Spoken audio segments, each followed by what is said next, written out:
자, 인사 한번 하겠습니다. 자, 인사합니다. 영화미소는 행복입니다. 옆에 사람들에게 한번. 영화미소는 행복입니다. 영화미소는 행복입니다.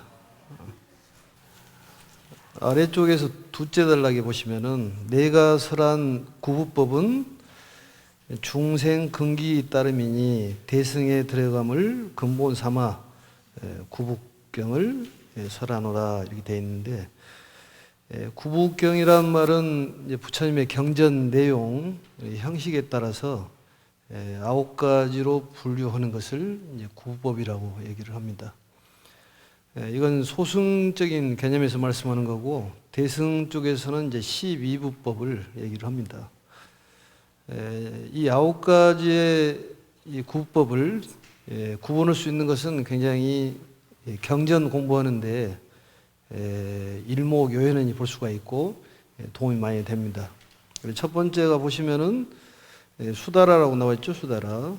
한 장을 넘기시면은 거기엔 위에 쪽에 보시면 위에 쪽에 97페이지 위에 쪽에 보면 혹 수다라를 설하시거나 이렇게 되어 있는데, 수다라란 말은 부처님의 가르침의 전체를 수다라라고 얘기를 합니다. 또 개경 이렇게 얘기하는데 진리에 맞는 경이다. 또 중생과 개합한 가르침, 그래서 개경 이렇게 얘기를 합니다. 그래서 아무튼 부처님의 전체적인 가르침을 수다라고 얘기한다. 이렇게 기억하시면 될 것 같고, 그 다음 두 번째가 가타가 나오죠. 가타는 그 개송 중에서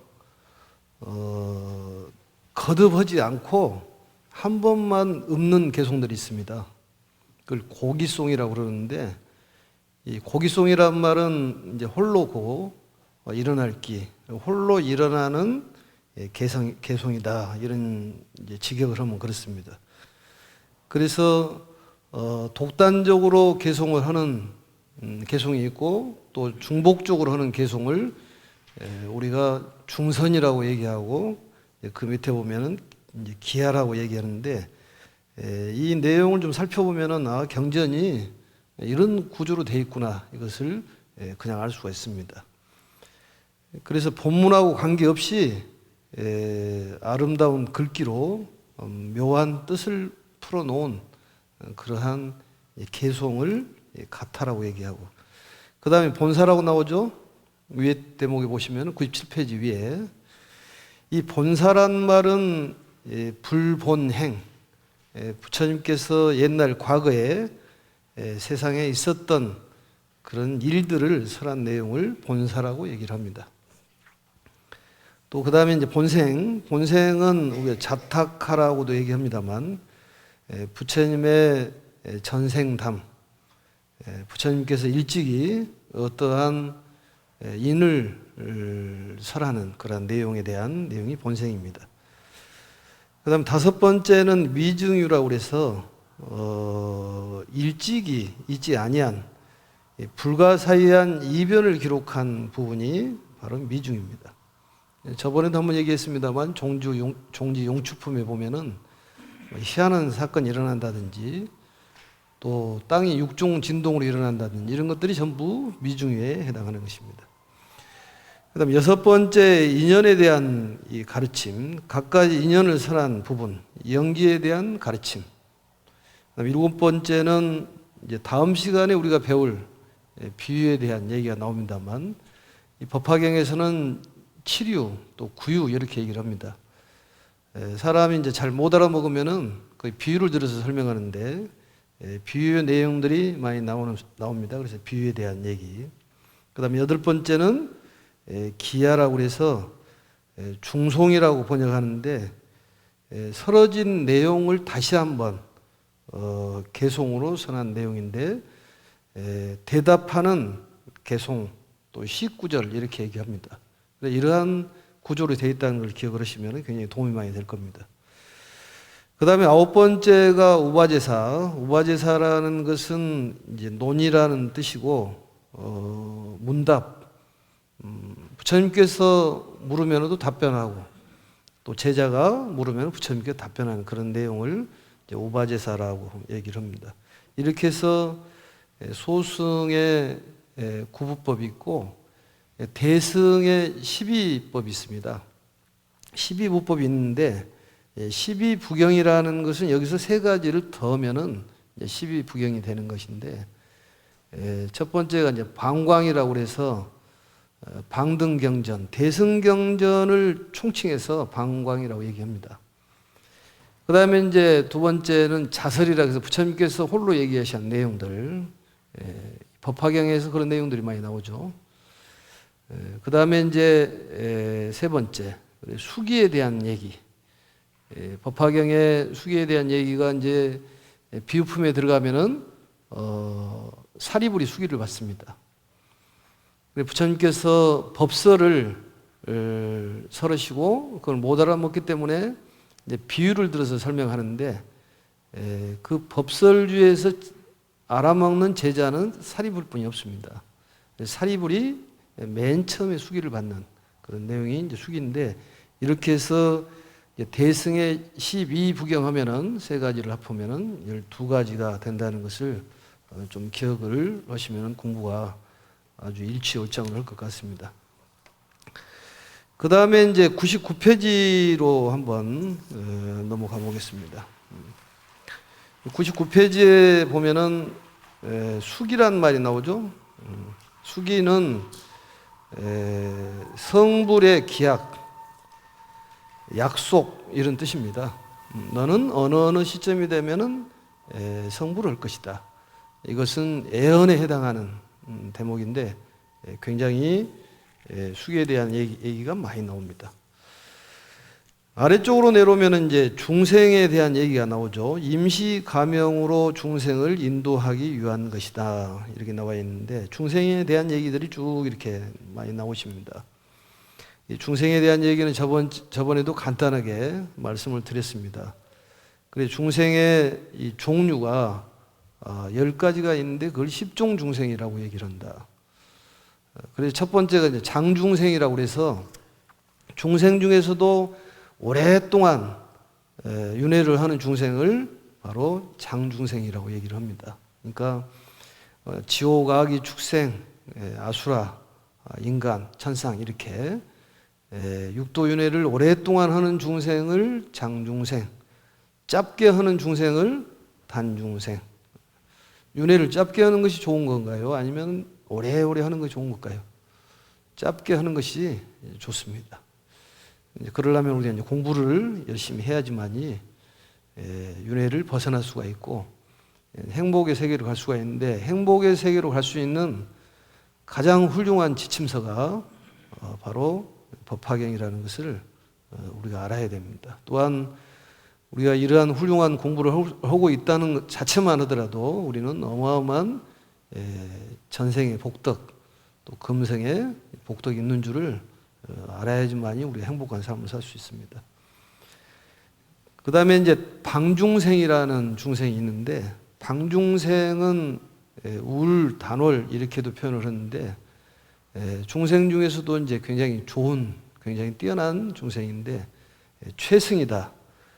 또 승생, 최고의 곳에 태어난다. 또 승처, 뭐 이런 뜻을 갖고 있는데 우리가 천상에 태어난 중생을 방중생이라고 얘기를 합니다. 천상에 태어나는. 우리의 고향은 천상이라고 여러 번 얘기를 했습니다. 그 천상에서 있다가 중생들을 구제하기 위해서 약간 구제하는 시간을 갖기 위해서 오셔서 어떤 인연이 되다 보니까 만나가지고 또 뭐가 생기고 이러다 보니까 선녀와 나무꾼처럼 우리가 극락세계를 못 가는 것이지 우리 고향은 천상이라는 것을 알아야 돼요. 그래서 이 바캉스 왔다고 생각하고 우리는 우리의 고향으로 귀향을 해야 됩니다. 그 믿음이 있어야 된다는 얘기죠. 그게. 우리가 믿음이 좀 부족하는데 우리 고향은 천상이라는 것을 알아야 됩니다. 그 다음 네 번째 중생은 원중생이라고 해서 원중생은 축생, 악의, 지옥, 아수라를 네 곳을 계속적으로 윤회한 중생이 원중생이라고 합니다. 좋지 못한 그런 부류에 해당하는 것인데, 우리하고는 해당 사항이 없는 얘기지만 이러한 중생들이 있다, 이렇게 알면 되실 것 같습니다. 그다음 다섯 번째는 이제 삼각중생이라고 해서 선도 악도 짓지 않는 이제 무기업을 짓는 그러한 중생이 있는데, 선을 기록할 수도 없다, 또 악도 기록할 수가 없다. 사실은 우리가 퇴보하는 것도 발전이라고 그랬지 않습니까? 개구리가 한 발자국 뒤로 물러서는 것은 앞으로 뛰기 위해서 한 발자국 물러서는 것이지, 그게 퇴보라고 볼 수가 없다, 이런 얘기입니다. 우리가 인생을 살다 보면은 약간의 슬럼프가 있지만 그것이 결코 퇴보는 아니다. 우리가 발전하기 위해서 잠시 쉬는 거라고 생각하시면 될 것 같습니다. 그 다음에 색깔별로 이제 중생을 분류를 하는데, 그 색깔이 검은 중생, 색깔이 검은 것은 흑암지옥에 해당하는 것이고, 이 공포 속에서 살아가는 그런 중생들은 바로 지옥 중생입니다. 그 다음에 이제 황중생은 악의 중생, 쇠약해서 노랗게 되는 궁핍 중생, 또 고핍 중생, 못 먹고 사는 중생은 아수라 중생인데, 바로 이 황중생에 해당하는 것이고, 적중생은 서로 피를 흘리며 싸우는 중생이 바로 축생에 해당하는 색깔이 적중생입니다. 그 다음에 우리가 이제 백중생, 백중생은 인간과 하늘 세계를 나타내는 것인데, 바로 백색이 좋은 색이기 때문에 기억을 해뒀다가 나중에 백색이 내려오면은 백색을 잡고 우리가 천상으로 바로 승천을 하면 됩니다. 검은색은 절대로 잡으면 안 되고, 이러한 것을 가르쳐 주는 것이 큰 공덕을 짓는 것입니다. 그런데 사실은 공덕을 많이 지으면은 백색만 보이는 것이지 흑색은 보이지 않는다는 것이지. 걱정할 것 없습니다만, 혹시나 반반 사이에 걸려가지고 흑색, 백색 나오면은 흑색을 잡고 올라가시면 됩니다. 아니면 스님을 생각을 하든지, 그러면 나타나서 스님이 일러드릴 테니까. 무슨 일이 있으면은 스님을 생각하면 스님이 꿈에 나타나가지고 해결해 줄 테니까 걱정할 것 없습니다. 그 다음에 이제 자중생이라고 해서 색깔이 자색을 띠는 그런 중생은 아수라에 해당한다. 이것을 기억을 좀 해 놓으십시오. 그 다음에 이제 쭉 조금 넘어가서, 그 다음에 넘어가면은 몇 페이지로 넘어가냐면은 103페이지로 한번 넘어가 보겠습니다. 103페이지를 보시면은 그 오욕에 대한 얘기가 나오죠. 오욕이라는 것은 5가지 욕망. 안수정등에서도 그게 나왔죠. 어떤 나그네가 길을 가는데 맹수가 쫓아오더라. 그래서 도망을 가다가 더 이상 오갈 데가 없는 그런 상황에 처했는데, 보니까 낭떠러지 밑에 줄이 하나 있어서 그 줄을 타고 내려갔다. 그런데 그 밑에를 보니까 4마리 독사가 있고, 위에는 맹수가 있고, 그리고 줄에 이제 매달려 있는데 그 줄에 검정지가 하얀지가 갉아먹더라. 그런데 위에서 꿀방울이 5방울의 꿀방울이 떨어져서 그 꿀방울에 취해가지고 나올 생각을 안 터라. 그렇다면은 그 줄은 우리의 생명줄이요. 하얀지 검정지가 갉아먹는 것은 바로 우리 낮과 밤을 뜻하는 것이고, 밑에 있는 4마리의 독사는 우리 사대를 얘기하는 것이다.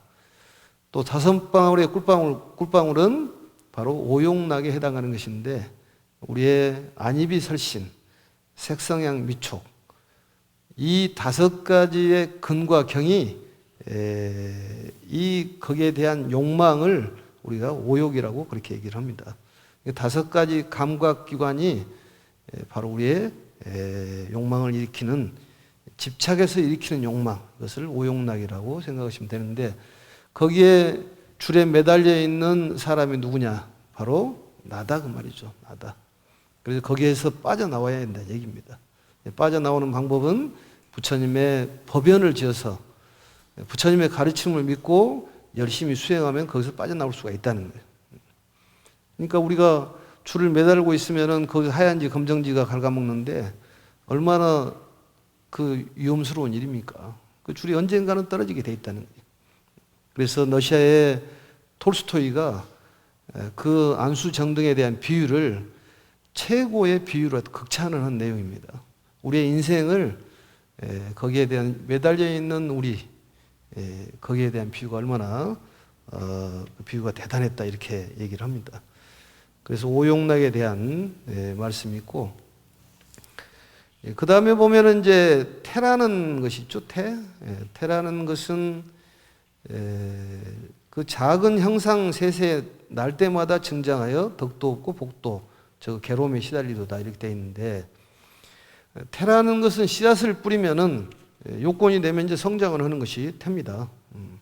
그러니까 아수라에 대한 그런 생각에 태가 있으면은 우리가 아수라로 성장을 하는 것이고 또한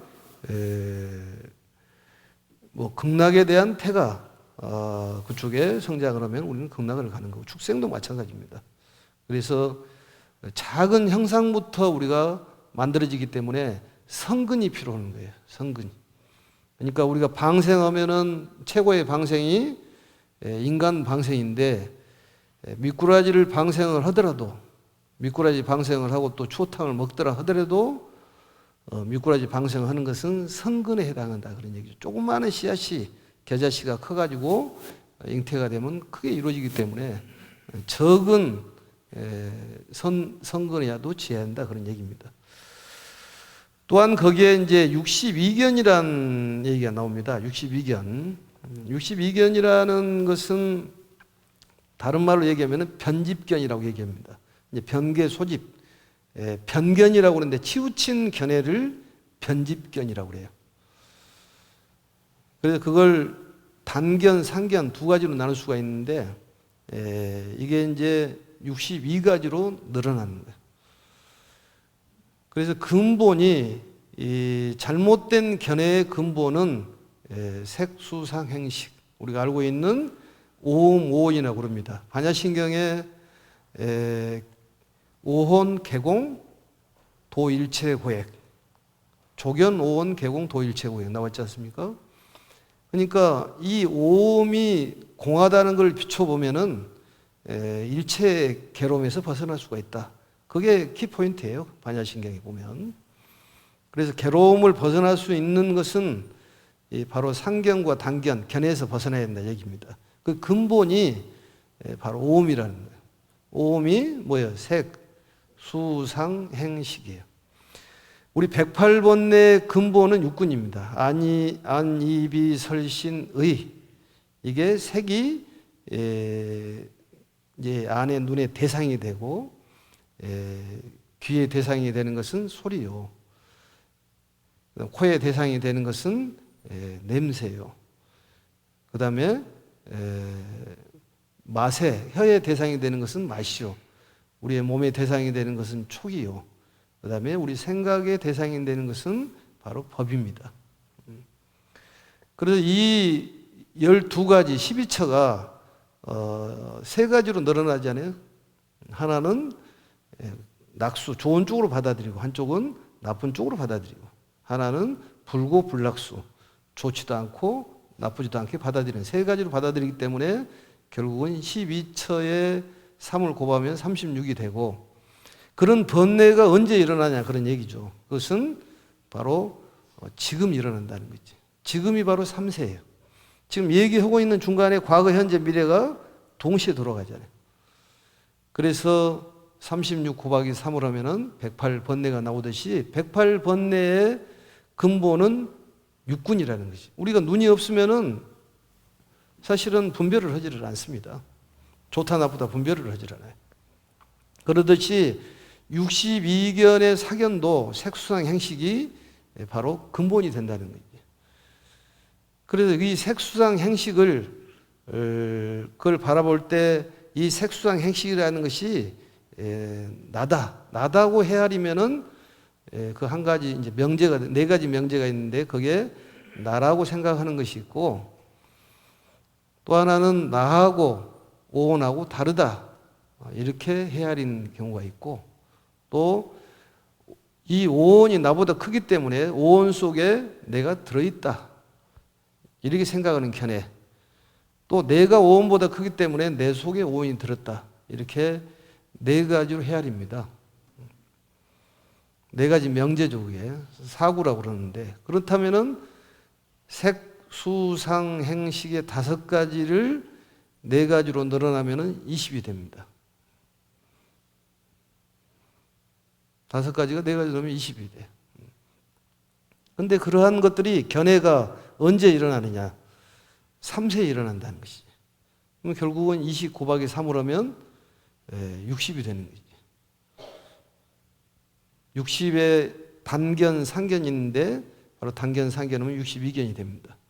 오늘 산수 공부를 많이 해보니까 36 곱하기 3은 108이 되고, 그 다음에 5 곱하기 4는 20에 20 곱하기 3은 60이 되고, 이제 상견과 단견인데, 그렇다면은 이 상견과 단견은 무엇이냐? 그러니까 항상 있다고, 항상 하다고 보는 견해는 상견이에요. 이제는 끝났다, 없다 이렇게 생각하는 걸 단견이라고 그래요. 그것도 역시 마찬가지로 한쪽에 치우치는 변견에 해당한다 그런 얘기입니다. 저번에 우리가 배웠던 견탁에 해당하는 것이지. 뭐 이것도 저것도 아니면은 뭐에다가 우리는 집중을 해야 되느냐? 이래도 안 되고 저래도 안 되고. 그것은 부처님의 가르침을 믿고 의지하고 수행하고, 이게 필요한 거예요. 믿음이 필요한 거예요. 우리 불교를 얘기할 때 헷갈리다고 얘기하잖아요. 이것도 아니고 저것도 아니고, 이거에도 하지 말아라 저거에도 하지 말아라, 뭐 어떠 해라는 얘기예요. 그것은 부처님의 가르침을 의지하고 믿고 따라라는 거예요. 사실은 우리 불교의 신앙의 대상은 관세음보살이나 지장보살님이에요. 석가모니 부처님께서는 그 가르침을 주는 것이지, 우리에게 어떤 소원을 들어주시는 분은 관세음보살님이나 지장보살님이 주시는 것이지. 그러잖아요. 또 아니면은 뭐 화엄성중이 준다든지.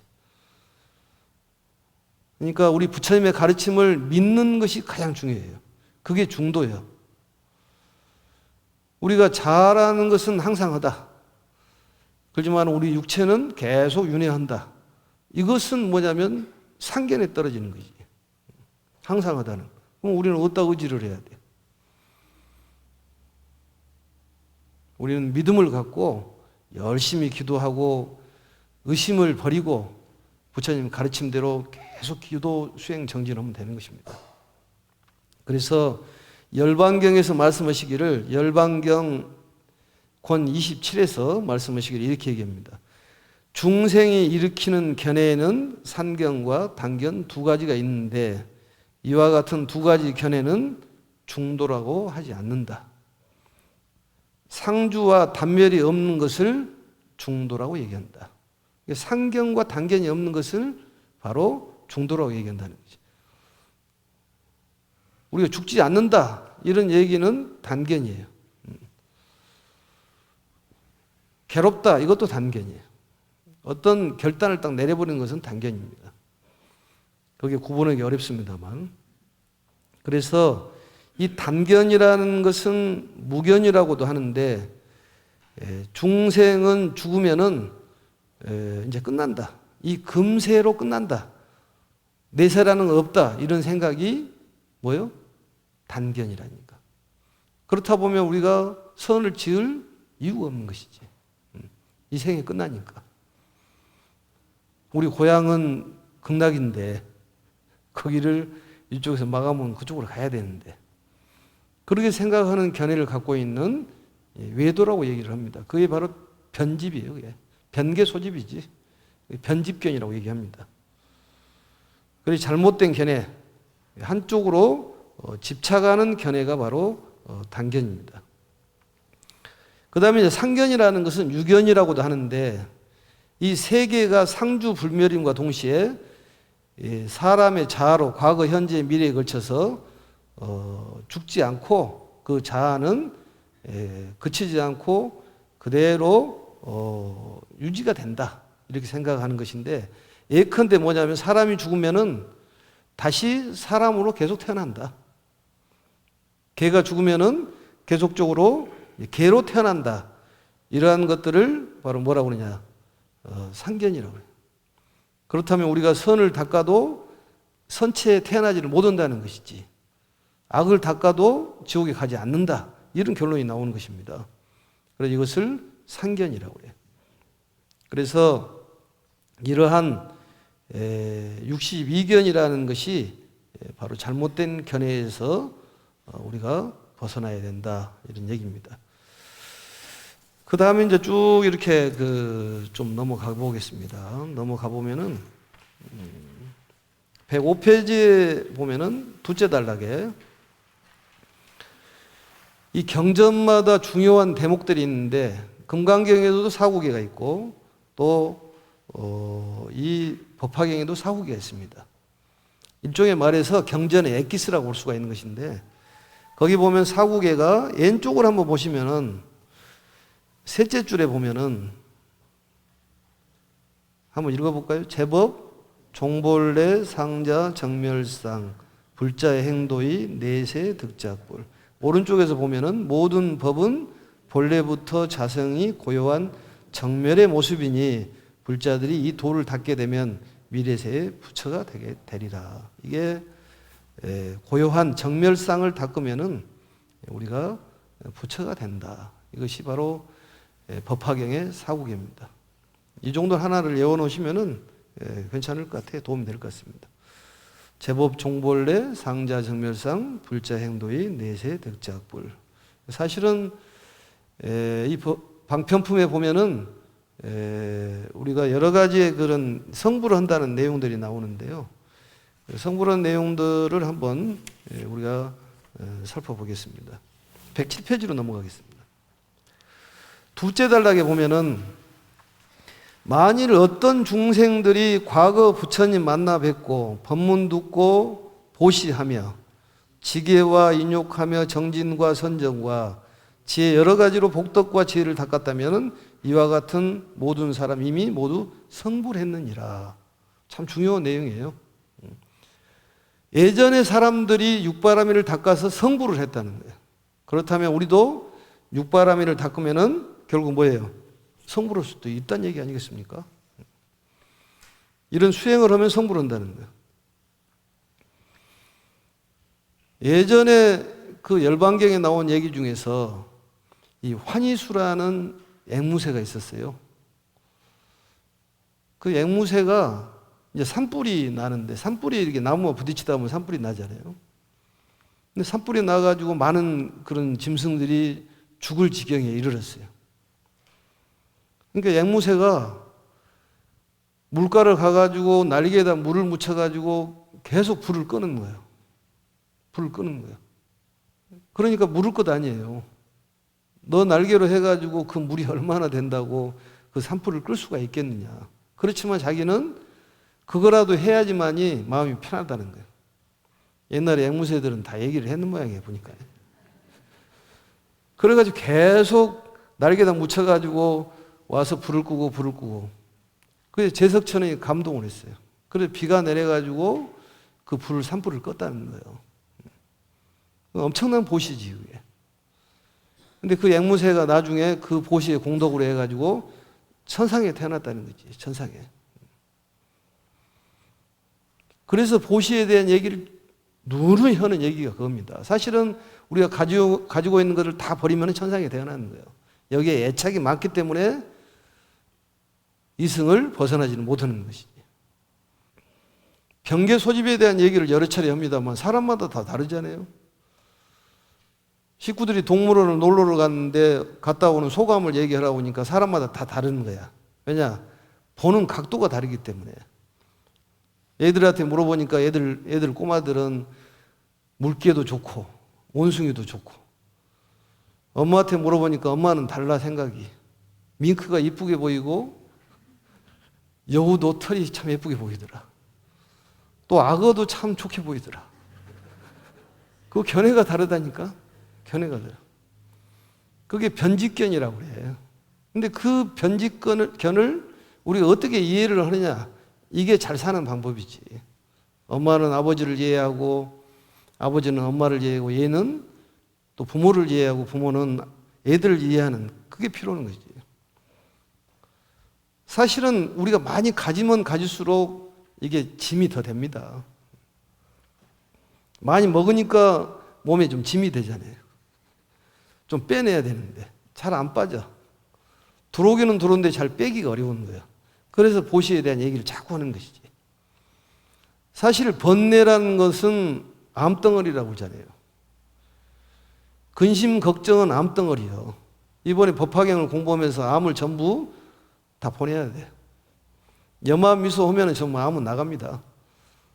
어제 전화해보니까, 암한테 전화해보니까 물러간다고 그랬어. 염화미소로. 웃으면 복이 온다는 얘기는 결국은 근심 덩어리는 전부 암세포야. 그러니까 항상 마음을 좀 풀어야 돼. 원결을 푸는 것을 해원결이라고 하잖아요. 그래서 명상을 하더라도 호흡 명상도 중요합니다. 숨을 들어 마시면서 우리가 긴장하고 살기 때문에 들어마시 긴장 한번 해보세요. 긴장 풀자. 또 긴장 풀자. 그러니까 우리 몸에 있는 이 호흡을 쭉 들어 마시면서 몸에 있는 긴장을 내보내는 것이지. 그런 이미지를 그리는 거예요. 무엇을 명상을 오래 하고 많이 한다고 해서 효과가 있는 것은 아닙니다. 한 가지라도 제대로 해야지. 우리는 매일 긴장 속에 살아가잖아요. 그게 스트레스라니까. 그게 번뇌, 근심, 걱정이요. 그러니까 암이 생긴다는 거지. 한번 따라해보세요. 긴장. 숨을 들어 마시면서. 나는 지금 가리키기 위해서 어쩔 수 없이 말을 하는 것이니까. 긴장 풀자. 이걸 매일매일 해야 돼요. 긴장을 풀어야 돼요. 긴장을 하고 있기 때문에 이제 갑상선이 드러나가지고 몸이 아프는 거예요. 매일 근심 걱정만 합니다. 중생은 근심 걱정이 전공이라고 그러잖아요. 전공이 뭐냐고 하면은 근심 걱정이라고 그래요. 응? 어떤 거사님이 그러더라니까 우리 부인은 사장님이라고. 그래서 무슨 사장님이요? 그랬더니 불평불만 제조공장 사장님이라는. 맨 근심 걱정만 제조를 계속 한다는 거지. 그건 좋지가 않은 것입니다. 그래서 이러한 육바람의 실천이라는 것은 대단히 필요한 것이다. 이걸 좀 기억을 하시고, 이 육바람일 중에서 보시라는 것은 육바람일 수행을 통해 가지고 보시의 인을 지으면은 바로 부가 생긴다는 거지. 부가. 우리가 이 질병의 원인이 간탐이에요. 탐을 한다는 거예요. 간탐. 그래서 간탐이 제거가 되고, 그 다음에 지게는 악을 제거하고 우리가 나중에 선도에 태어난다. 그리고 육바람의 수행이 필요하다니까요.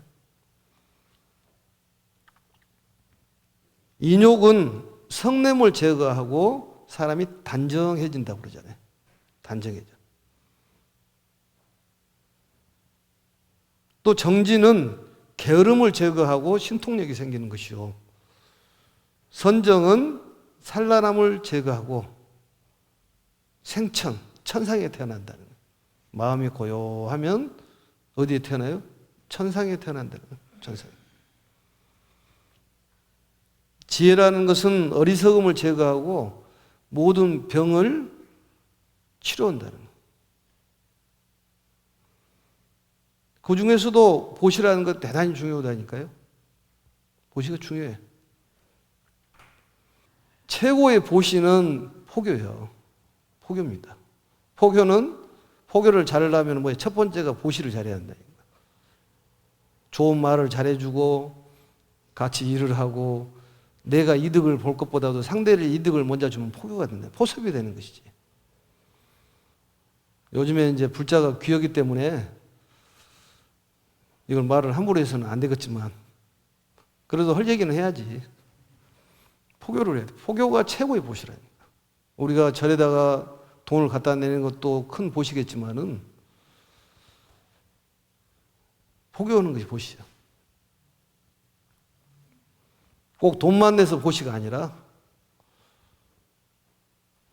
돈을 내더라 하더라도 돈도 절에다가 낼 돈을 미리 놔두고 쓰라고 그랬잖아요. 사람 마음이 간탐심 때문에 극락을 못 간다니까. 우리가 다이아몬드 옷을 입으려면은 지금 현재 우리가 금옷을 입고 있다면 그 옷을 벗어야 된다니까. 그래야지만 다른 옷을 입을 수 있잖아요. 많이 가지고 있는 것은 애착이잖아요. 그래서 간탐심을 내지 말라는 이유가 그거예요. 우리가 정진이라는 것도 역시 정진은 굳셀정 나갈진 굳세게 용맹 정진하는 것인데 그것도 지혜가 없으면 어려운 것 아니겠습니까? 대전에서 출발해가지고 부산 쪽 서울을 와야 되는데 부산으로 열심히 용맹 정진하면 아니 한마디 못 오는 거 아니겠습니까? 요즘에 그래서 속도보다도 방향이 중요하다는 것이지. 방향이 중요하다니까. 기도를 열심히 하는 것도 중요하지만 알고 해라는 것이지. 아니면은 믿음을 갖고 해야지. 믿음을. 이래도 안 되고 저래도 안 된다고 그러니까 우리는 믿음 갖고 하면 되는 것입니다. 상견, 단견에 대해서 논하지 못하겠습니다. 이렇게 얘기하신 분도 계세요. 너무 복잡하니까.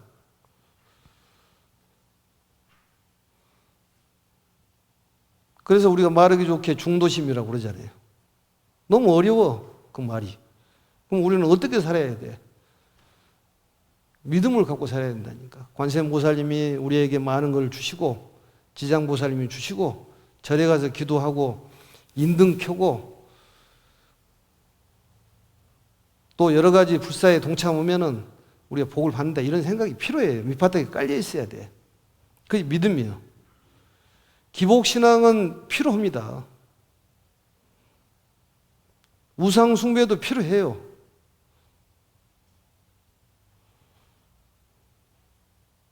절에 와가지고 기도하고 보시는 거 필요 않겠습니까? 절이 없어지면은 어디 가서 기도 올 거예요? 처처가 법당이고 사사가 불공인지는 다 압니다. 그러지만은 우리가 명확히 정리를 못하면은 헷갈리는 것이지. 그래서 불교가 너무 헷갈리다는 거예요. 이렇게 해도 문제가 되고 저렇게 해도 문제가 되고. 그걸 아는가요? 이거에도 문제가 되고 저거에도 집착이라고 그러니 뭐 어떻게 해라는 얘기예요. 우리는 오직 믿음으로 가야 된다니까. 그 외에는 없는 거예요. 그러니까 우리가 속도가 중요한 것이 아니라 방향이 중요하다. 선정도 마찬가지예요.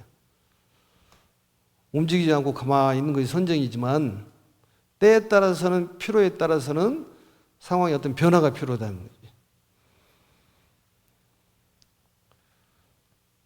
절에 와서 선정 배워가지고 집에 가가지고 남편이 밥을 차려야 되는데 그것도 모르고 이 먹고 오고 있으면 누가 좋아할 사람 누가 있겠습니까? 상황에 어떤 변화가 필요한 거지. 융통성이 필요하다는 거예요. 육바라밀도 마찬가지지. 이 육바라밀 수행을 통해 가지고 여기에 보면은 성불을 했다.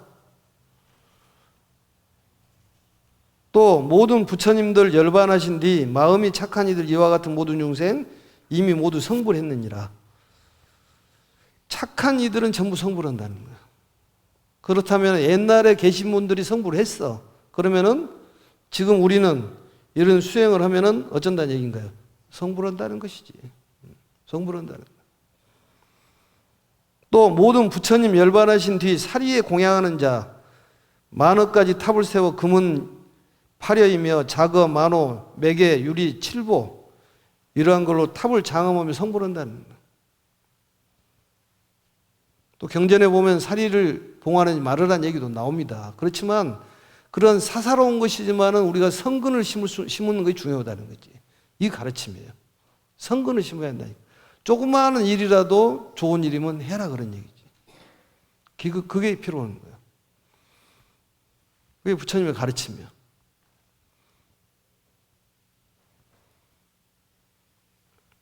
그래서 이와 같은 이 방편품 내용을 우리가 잘 살펴서 실천을 해야 됩니다.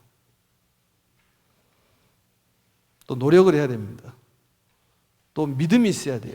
강한 믿음이 종교의 바탕이 안 되면은 아무것도 안 되는 거예요. 종교가 뭐 아무것도 없는 것입니다. 믿음이 필요해요. 우리가 부처님의 가르침을 믿고 또 관세음보살님께서 지장보살님께서 원력으로 우리를 구제해 준다는 그런 믿음이 있어야 된다니까. 그래야 기도해야지 성과가 있는 것이지. 그런 마음을 각심하시고 열심히 노력하는 육바라밀을 실천하는 그런 불자가 되시기를 바랍니다. 우리 강의 마치고 건강 조심하기 바랍니다. 자, 행복은 내 마음 미소입니다.